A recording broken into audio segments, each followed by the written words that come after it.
우리가 살다 보면 남으로부터 듣는 말도 많지만 나에게 스스로 속삭이는 목소리도 늘 듣게 되죠. 나의 내면에서 나를 향해 속삭이는 이 목소리를 어떻게 인지하고 또 어떻게 받아들여야 하는지 오늘 한글 사람 속은에서 자세히 알아보겠습니다.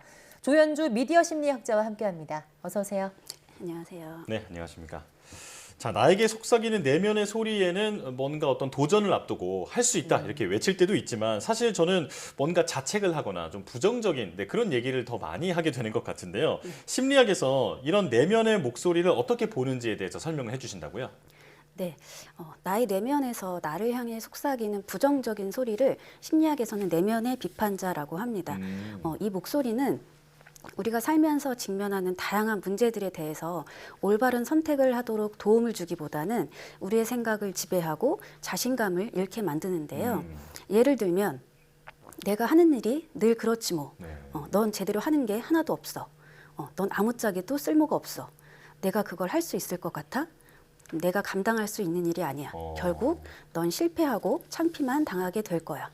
너는 누구에게도 사랑받지 못할 거야. 이런 부정적인 말을 스스로에게 하는 경우가 있는데요.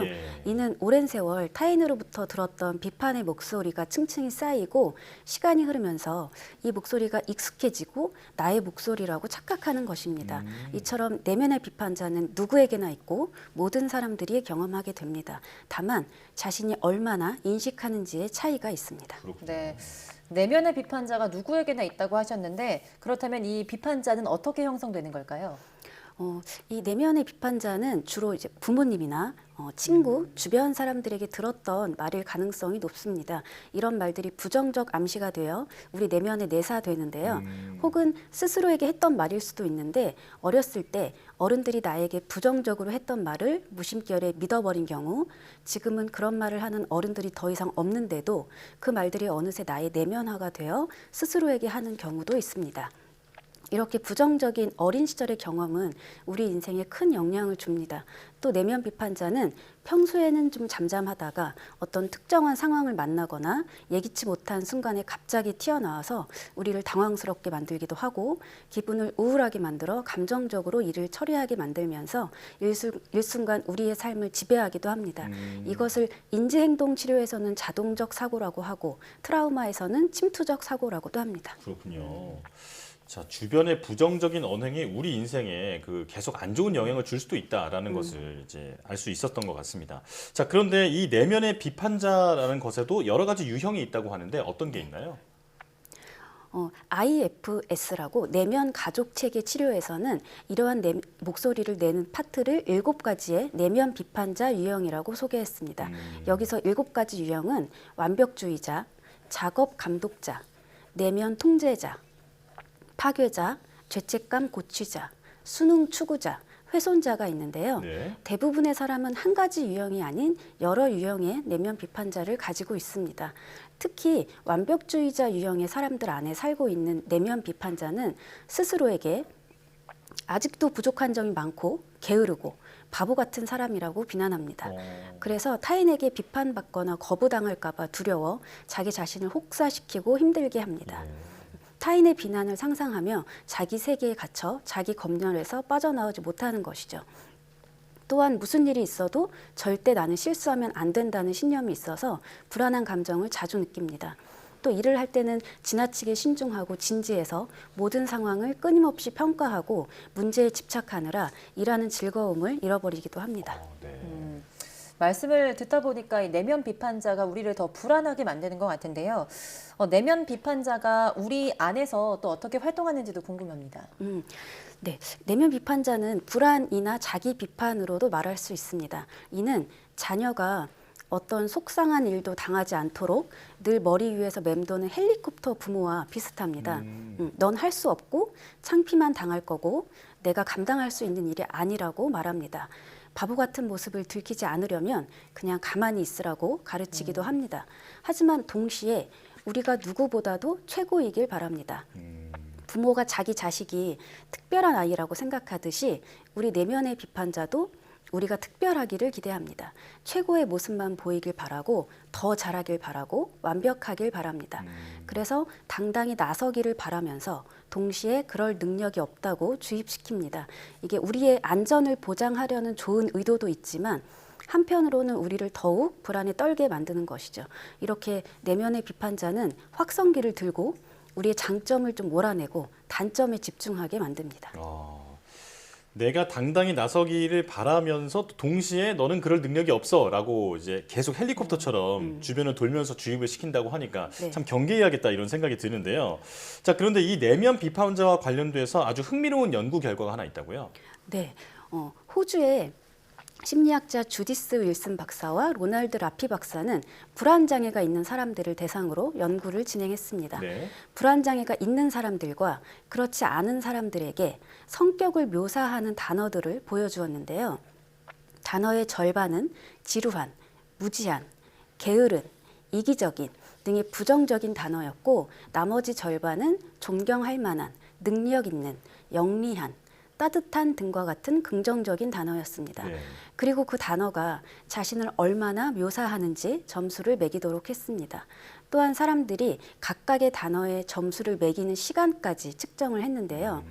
결과는 사회 불안장애가 있는 사람들은 따분한, 부족한, 요령 없는 등과 같은 부정적인 단어에 높은 점수를 줬습니다. 그런데 연구를 진행하면서 새로운 사실을 발견했습니다. 불안 장애가 있는 참가자들은 그렇지 않은 참가자들에 비해 점수를 매기는 시간이 훨씬 오래 걸렸다는 것입니다. 이는 내면의 비판자가 확신하지 못했다는 뜻으로 볼 수 있습니다. 그들은 내가 정말 이럴까? 이게 정말 내 모습일까? 이렇게 고심했는데요.